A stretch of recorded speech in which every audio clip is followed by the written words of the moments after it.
بسم اللہ الرحمن الرحیم۔ السلام علیکم۔ کویسٹ نیوز کے ساتھ میں ہوں ثنا حسین۔ چلتے ہیں خبروں کی جانب۔ ہری پور ٹریفک روانی کو برقرار رکھنے اور عوامی سہولت کے لیے ہری پور شہر کا جامع ٹریفک پلان مرتب۔ ڈی پی او ہری پور شفیع اللہ نے انچارج ٹریفک وارڈن ہری پور الیاس فرید سے میٹنگ کی۔ میٹنگ میں ہری پور شہر میں شہریوں کی سہولت اور ٹریفک روانی کے تسلسل کو برقرار رکھنے کے لیے ٹریفک پلان کا جائزہ لیا۔ انچارج ٹریفک نے شہر کے مختلف شاہراہوں کی ٹریفک کے حوالے سے تفصیلی بریفنگ دی۔ ڈی پی او ہری پور نے انچارج ٹریفک کو ہدایت دی ہے کہ شہر کے اہم مقامات پر ٹریفک سٹاف کی مؤثر تعیناتی کو یقینی بنایا جائے، غیر قانونی پارکنگ کے خلاف کارروائی عمل میں لائی جائے۔ اس کے علاوہ رش والے اوقات میں خصوصی ڈیوٹی پلان مرتب کرنے اور شہریوں کی سہولت کے لیے آگاہی مہم چلانے کی بھی ہدایت کی گئی۔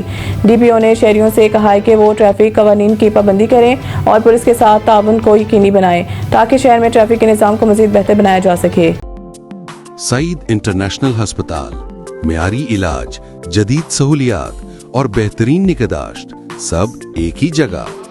سعید international hospital, modern, affordable, compassionate health care in the heart of G11 Islamabad 0331 111 0675